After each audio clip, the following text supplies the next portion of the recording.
Studying abroad is not just about academia, jobs, and careers, but much more, like being independent, personality development, making friends globally, learning about different cultures, traveling, and many more enriching, unforgettable experiences.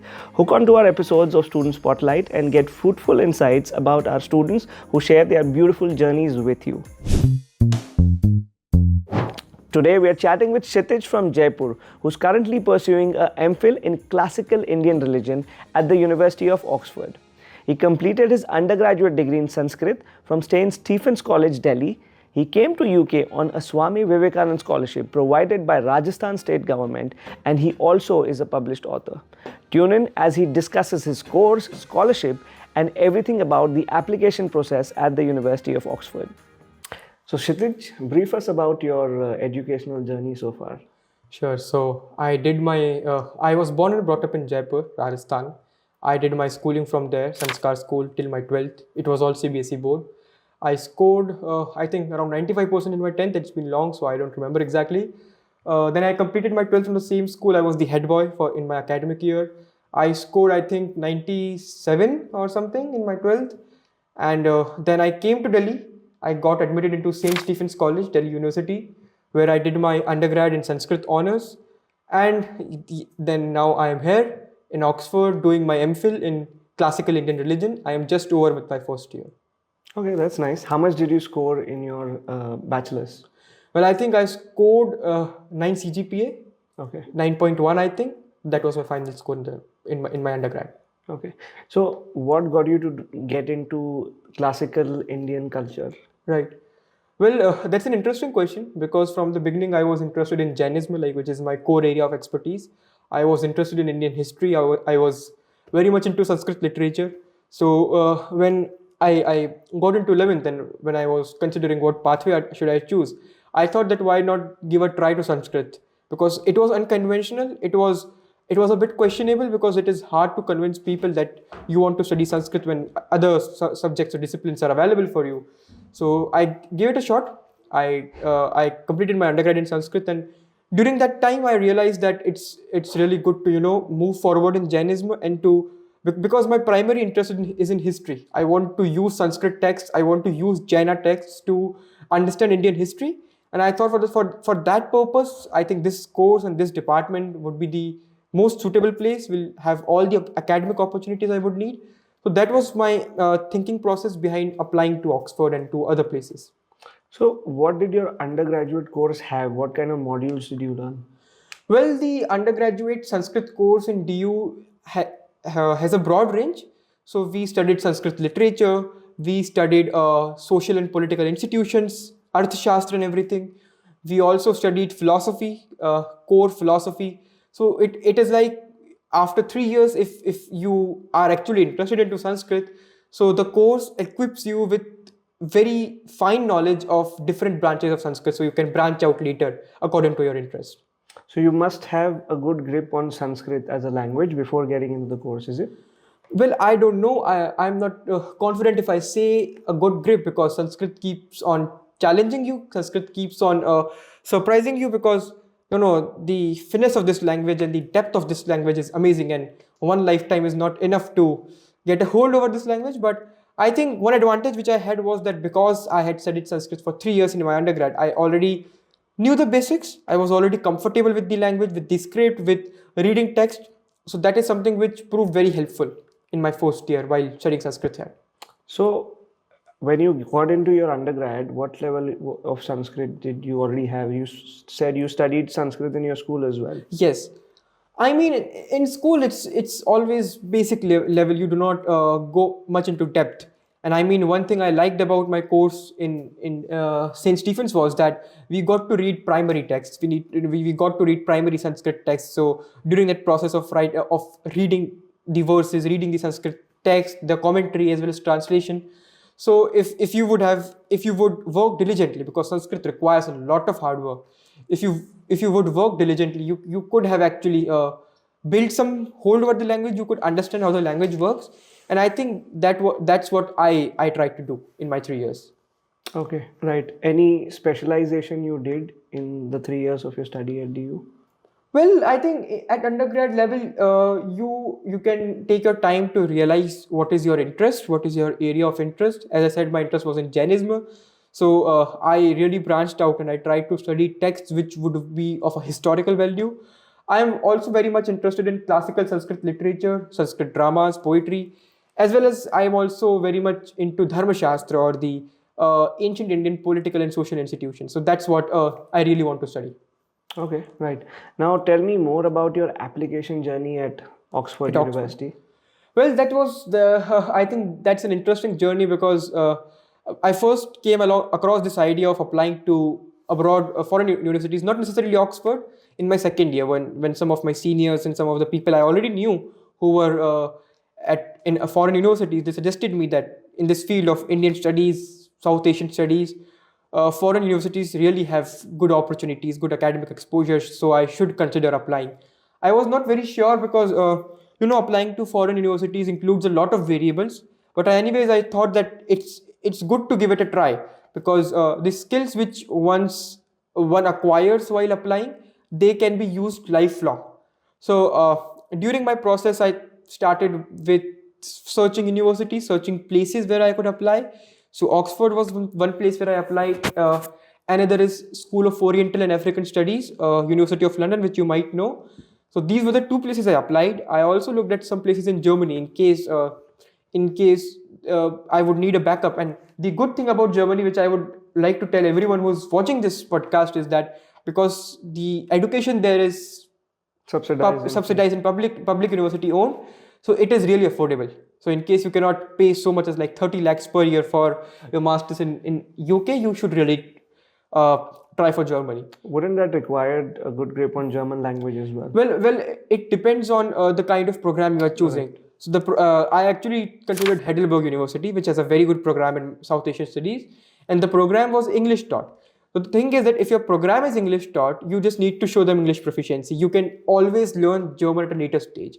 But if the program is German taught, which I don't think it is for international students, but it is always preferable to have some knowledge of German before going Germany, and you can always later on polish that. But anyways, as I was saying about my application, during the application process, I did not only acquire skills like writing statements, giving interviews, everything, but it was also very much reflective of what I wanted to do ahead in my academic journey. Because while you apply, while you write your statement, you need to introspect. You need to ask a lot of questions that what you really need to do, what you really want to do with this degree. And for me, it was very clear that I did not want to apply to a foreign university just for the sake of it. I wanted something out of it. So I needed to figure out what I want out of my stay, where at UK or at some other place, and what I wanted to achieve or attain by my degree. And so there were a lot of questions I asked myself, and I'm really grateful for that process because it helped me evolve as an individual, as a student, as an academician. So yes, that is also one thing which helped me to improve my skills and to become more aware about what I want to do. Okay. So what we know is you applied to 3 universities. Basically two. And Germany was my backup. Was your backup? Yes. But you made the application or you didn't? No, I did not. My Oxford application got clear before. Awesome. So when did the application journey start? So second year, it occurred to you that you should go abroad to study. Yes. So do you remember rough dates or months when you started the application? Yes. Yeah. So I began with my applications in August, and that's a preferable time. And I would suggest everyone to, if they are planning for December or January deadline, they should start working in August, so that they have time to frame their SOPs. They have time to revise it, to procure all documents. Because one thing about applying abroad is that you need a lot of documentation. Correct. And there is an information gap. Yep. So you need to contact the universities. You need to make sure that every documentation is in place, is proper. So that needs time. I started in August. I started writing with my statement of purpose, which went through a lot of revisions, which should be the case, because your statement of purpose is your primary document. Your selection basically depends upon your statement of purpose. If you are successfully able to convince the people that why you want to do this course and how are you a good fit, then you are good to go. So what was your process in building the statement of purpose? Yes. So I basically looked at three questions: that what is my journey, how I got interested in this field, how I got interested into this degree. Then I focused on that how I am a good fit for this degree, like what is my qualification, what is my prior exposure, and then I also focused on like how this degree will be helpful for me in my academic journey, in my academic career. And I also talked a bit about what I could contribute to Oxford, to my department in my stay here. So it's basically about how you relate dots, how you frame a story. That okay, I'm doing this, I'm doing my undergrad in Sanskrit. During that, I got interested in Indian religions, and then I want to do this degree in classical Indian religion, and this degree will help me to pursue a PhD or pursue a career in Indian history, Indian religions in this field. So you need to really connect the dots, and you need to actually show that you are willing to take the hard steps, and you are already on that journey which fits in with this degree. So how long was that phase of the SOP revision? Well, it was you start from August, and my SOP got finalized in December. Wow. And is that when you applied? Yes, I. So basically, now in my department there were, I think, three deadlines. One deadline was August deadline, the earliest deadline. The second deadline, I think, is in November. I might be wrong, but I applied to the last deadline, the third deadline of 6th January. And one thing advisable is to always look in deadlines, because if you want to apply for scholarships, so there is always a chance that if you apply to the later deadline, you might not be eligible. Correct. So like in my case, the January 6th deadline which I applied to, that was the last deadline if I wanted myself to be considered for scholarship. Okay. So I applied I applied on, I think, on 28th December, I think, if I'm not wrong. I got accepted on 15th March. On 15th March, I got an offer letter from Oxford. Okay. And yes, that was my journey. Like on 15th March, I got to know that I had received a conditional offer letter from Oxford, and I needed to fulfill more conditions. But yes, primarily you always get a conditional offer letter. What were the conditions? So there were two conditions basically. First was English proficiency, and second was obviously the financial statement of financial proof that you will be able to manage funds. Regarding English proficiency, I did not give IELTS, so there is something called medium of instruction. So you can procure it from your college, from your head of institution, which clearly mentions that your degree has been taught in English, you give your exams in English, you studied in English, which is considered as a sufficient proof to suffice for your English proficiency. My department accepted it. The second proof was obviously The funds. Funds, for which I applied to this scholarship, very fantastic scholarship program offered by my state government, which is called Swami Vivekananda Scholarship for Academic Excellence, which is specially for students who wish to pursue their education from a foreign institute. That's nice. Can you throw some more light on the scholarship? Sure. When did you start applying? How much amount does it get approved? How long does it take to get approval? Sure. So well, this scholarship functions on a large scale. I do not know if any other scholarship is on such a large scale in India. It funds 500 students every year. Every year. That's massive. That's massive. That's phenomenal. And I mean, for me, like, it covers my entire tuition fees of 2 years, and it gives me 50,000 INR as a living stipend per month. So that's almost 50% of my living costs here. And I began for my scholarship process in June, in the June beginning. And basically, this scholarship does not ask you to write statements or interviews like other scholarships. It's more about documentation, because it's a government work. So you need to basically procure your income certificates and everything, because there are 3 income slabs. E1 is the category which is for people who have an annual income of less than 8 lakhs. E2 is the category in which I fell. It was from 8 to 25 lakhs of annual income, family income. And the third one is E3, which is above 25 lakhs. So it depends. For even they provide 1 lakh INR per year, per month as living stipend. And for E3, they don't provide living stipend, and only they cover the tuition fees. Yes.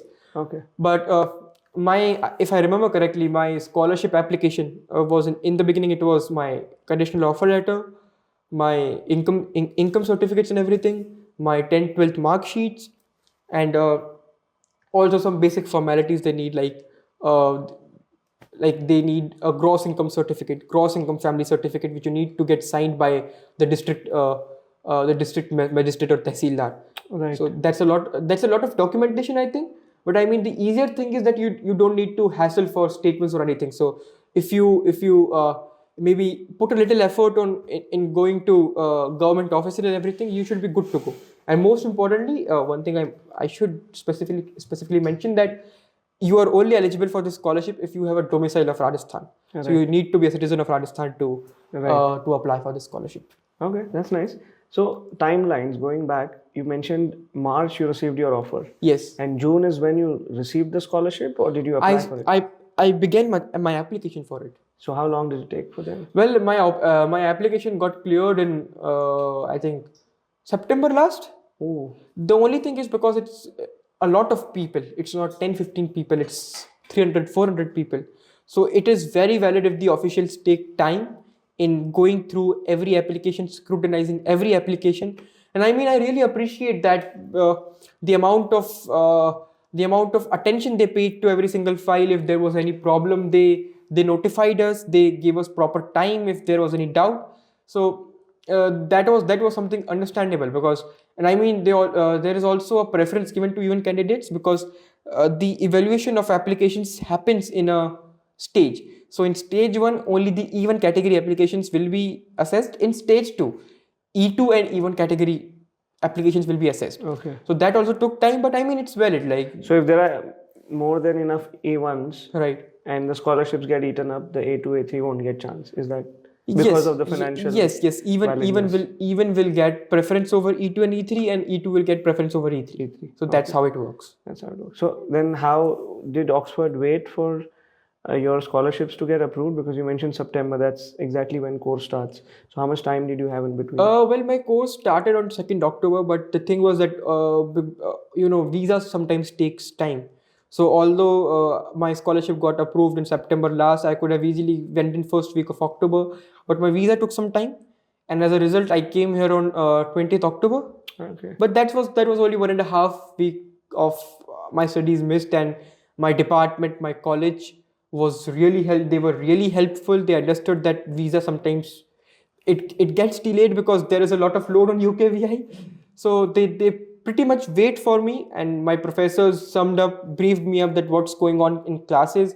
And because it was in the beginning of the term, so I did not miss on anything. But I really appreciate how much the scholarship authorities back in India, the administration here in my faculty, in my college, I am from Lineker College, they all cooperated. And I mean, even though I was worried that there might be some problems which might occur, but the process went very smooth at the end. So they were coordinating with each other? Once my scholarship got approved, they coordinate the scholarship officials, they basically coordinated with my college about my course fees, and my college then extended the deadline, because in case of scholarship funded students, they cooperate, so they can extend the deadline up to the December, or it is not a problem. So they were very understanding that it is a government agency, it takes time to disburse funds and everything. So I not a single time I got a mail from them that you need to hurry up the process or anything, and it was like very easygoing, and it did not cause me any stress while settling in here. Okay, nice. Yes. So you mentioned in March you got a conditional offer, Right. on funds and English proficiency. Yes. Wasn't there a requirement of submitting your bachelor's degree certificate? Oh yes. That was the third thing, because in my course, and I think in most of the courses in Oxford, the minimum CGPA is 8 CGPA. Okay. And at that time, my final result was not out.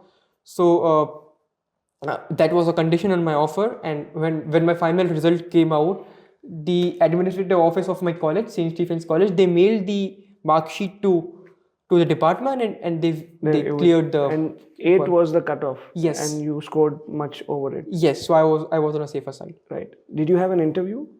No, I think most of the courses for masters do not have interview. I think as far as I know, some courses in undergrad they conduct an interview, but not for master. In my knowledge, not for master students. So you think the whole weightage of you getting in Oxford was more about the personal statement? I think so. Like, apart from postal statement, I was required to submit a CV and 2 writing samples of 1500 words each. Okay. Because in UK, all master degrees need to have a thesis, a written thesis. I need to write a 20,000 words thesis. That's a lot of research. So they wanted to make it sure that I am proficient in writing, I can conduct research on my own, and I have basic writing skills. So that's why they asked for 2 writing samples of 1500 words each, and that was not a problem. So what topic did you choose? Well, I chose excerpts from my research papers, which I had published earlier on. So I chose certain sections from those research papers, and I mentioned explicitly that these are not complete works; these are just excerpts from my papers. Okay. But yes, in some way, it's right that the written application which you are submitting on the portal, that's pretty much all. So you have 4 things: CV, personal statement, Yes, and the 2 papers that you submit, as well as English proficiency. and the English proficiency. Yes. Okay, that's nice. And you also need to submit the transcripts of whatever scores you have made till then. Right. So like when I applied to Oxford, I had completed with my 4th semester exams. So I submitted my transcripts of first 2 years. Okay, I get it. Any extracurricular activities that you were involved in, which you put in CV that you think might have added? Right. One thing I suggest everyone is to try to get some positions of responsibility, because the thing with positions of responsibility is that they not only exhibit your leadership skills, but they also are a proof, or they also are an indicator that you are good in organizing things. Because while you are here doing your masters, you need to organize conferences or seminars and other things, and you might wish to apply for different positions. So at that time, your prior experience helps a lot. I personally thought that because my degree is very academically oriented, it is very research oriented, and I have to ultimately write thesis. So it might be suitable if I showed some research publications. So I had some research publications, and I suggest that because it is not only a good point to mention your CV, but it also gives you some experience, because ultimately your writing skills need to be top notch. If whether you are a humanities student, whether you are a science student, whether you are a business student, your writing skills need to be really good if you want to make here, and if you want to go further from Oxford, from Cambridge, from whatever place. So writing research papers and conducting research is a good way of going forward. And extracurricular, as you mentioned, I am involved in Hindi literature. I am a published author. So I mean, because the committee often looks at you as a personality, and this is more in the US compared to the UK. This is more in the States. They try to look at you as a personality, that who are you as a person. And academics, even though that might be the most relevant thing, but you need to show that what apart from academics is what you are doing in life. So for that, I think your extracurricular, whether it is some sport, whether it is some art you are good at, that always helps, I think. Okay, that's nice. Now let's come back to your course here in Oxford. Right, you're doing an MPhil. Right. How is a MSc, which is Masters, different from MPhil? Well, Oxford system is a bit confusing because they have MST, they have MSc, they have, for philosophy, they have BHP. So degree acronyms are pretty confusing here. The main difference between an MST or an MSc and an MPhil is that while the former is 1-year course, MPhil specifically refers to those master degrees which are 2-year. Oh. So my degree is 2-year. So I have just done with my first year, and I will graduate in next June. Okay. Right. So now can you just give us a breakdown of your course? Right. So, well, the first year of my course is more about Sanskrit. So all of the students in my course, apart from some other courses which are in our cohort, we study Sanskrit grammar, because a very important part of the course is to actually read primary texts and to translate them. So in order to do that, you need to have experience, you need to have skills. And although I had prior background in Sanskrit, but some of my cohort mates, they did not have. So it's important to build that skill in Sanskrit. So but I was surprised that the training here is pretty intensive, and I did not feel like, oh, I'm wasting my time. It was always a value addition. It was always a very good chance to revise and to polish your concepts, and that actually happened. So first year is more about Sanskrit, and for my final paper, because my papers are basically qualifying, so I just need to pass them. They won't carry any weightage in my final degree, but although you always want to score as high as you want. So for my final paper, I needed to translate texts. So there were certain texts which we studied in class, we translated them, and there were certain unseen passages which I needed to translate for my paper. So that's pretty much about my first year. In my second year, I need to choose 2 streams, 2 religions to specialize in, and the options usually vary from depending upon students' interests. So usually it is Vedic philosophy, it's Vaishnavism, Shaivism, and Buddhism, sometimes maybe Shakta studies too. So it depends upon what the professors are interested in and what the students are interested in. So I am yet to make a decision on what streams I will use or I will specialize in. But the second year is more about getting a very intensive training into these streams, getting a very intensive training into Indian religions and Indian history. And you need to read a lot of texts, you need to translate them, and you need to choose a topic for your thesis, and you need to write a thesis, which is pretty challenging because I know that in some universities in UK the thesis is much smaller. 20,000 words is almost 80 pages, which is quite challenging. I mean, I've seen my second year MPhilers, and I mean it's a good learning curve. It's a very important learning curve, but it's challenging as well. Okay. So you meant is it broken down into modules or is it just research that you do?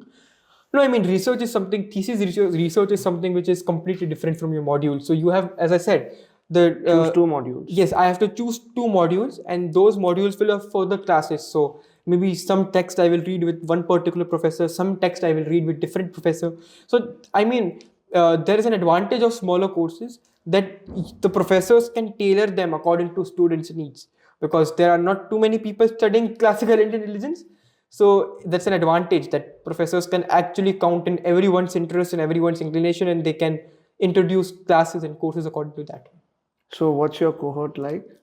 Well, in my course, we are a total of 3 students, and but my cohort has, I think, 12 to 15 students, because some people from Sanskrit undergrad, some people from Classics plus Sanskrit, and some people from Buddhist studies, they join us. So it's a large cohort, and it's interesting to study Sanskrit with these people because I mean, everyone puts in a lot of efforts, and I was surprised that after just a single year of studying Sanskrit, some people were really good and they had really made progress. So it's always nice to study Sanskrit and discuss things with your cohort mates. So the 3 students in your cohort, including you. So Yes. where are the other 2 from?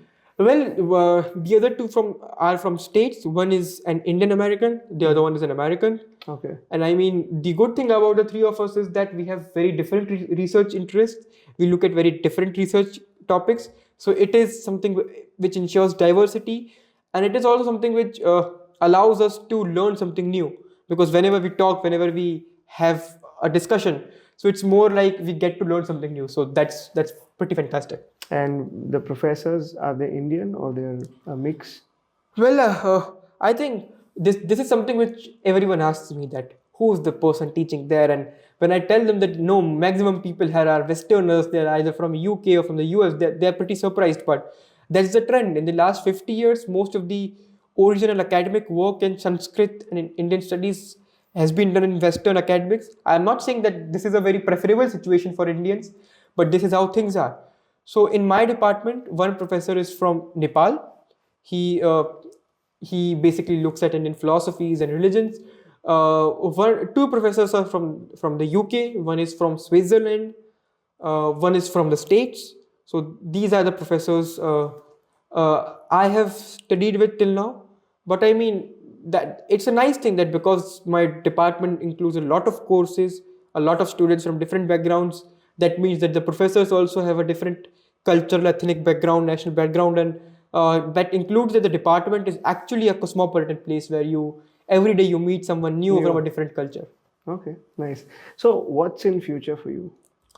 Well, I want to continue with my research. My primary objective is to work in academia, to research on Indian studies on Jainism in particular. So my first target after my master's will be to enroll myself in a PhD program. So that's a pretty long road ahead, because that means that I have to at least commit 5 years to my PhD. But academics take time, and it's something I really love. Right. So right now I am trying to take things one step at a time. I am first of all trying to think for my MPhil project what it will be like, because in this summer break I will start preparing for it, because I need to do a lot of research and reading. I will also try to start looking at my possible PhD prospectus and everything, because that's the next step I would take. So yes, that's pretty much I'm thinking right now, and often I do not. That this is something I think that I try to take things slow. I do not try to think too much about future, and I always think that let's see how things go, and because ultimately applying to foreign universities for maybe your masters, your PhD, or undergrad, it includes a lot of variables. If you get accepted, you need a funding, and you need to apply to a lot of places. And the thing with interviews and with applications is that I think it is somehow luck based. It is somehow a stroke of luck that it is, you cannot really ascertain who the committee finds to be the most appropriate person. If you are not selected, it does not mean that you are a lesser person. It just means that the committee found someone else to be more suitable. And there is no yardstick as to who is more suitable and who is less suitable. Absolutely. Like you mentioned, luck factor also. Luck factor also it definitely works, because it depends a lot on the perception of the committee, that in which field they want student. Do they think that, okay, we need student from this field, or do we need someone from this field? So a lot of perceptions also play a role. But and that's why the best thing is to do whatever is in your hands, whatever you can do, and let's just hope for the best. Right. So finally, how has your experience at Oxford been so far? The whole year that you studied, was it overwhelming, or were you settled enough? I think it was definitely overwhelming in the beginning, because when you first come, it takes time to soak in. Like when I first come, it was for the first few days, it was very surreal that I was completely in a new background. It is difficult to settle in, which I think any Indian student studying here might corroborate with what I'm saying. But studying in Oxford has been very enriching because first of all, the academic community here is excellent. It is as good as you can get in any other place. The professors have been excellent, but I think it's also about what is your sense of purpose, how much you want to make out of this opportunity. And I really think that even though you should try your best, you should also take care of your mental and physical health, because it takes a lot of toll to settle in here, to manage everything on your own. Like in my case, I manage my food, my laundry, everything on my own. So you really need to take care of your well-being as well. But I mean, there is also one thing which happens at a place like Oxford. Like sometimes there is a feeling of imposter syndrome, that I am among so brilliant students, so extraordinary students. So you can end up questioning yourself. But it's like you need to take things slow. You need to understand how things work. You need to talk, and you need to interact with a lot of people. That is a big perk which people do not talk about often. When you talk with people from different backgrounds, and even from your own course, who is someone who is doing a PhD, someone who's a postdoc, you can get to learn a lot of things which you will not learn in class. Thank you for listening to the Student Spotlight. We hope you found today's discussion valuable. If you liked what you heard, be sure to subscribe and share it with your friends. We'll be back soon with some more stories and insights. Until then, continue learning and growing. See you in the next episode.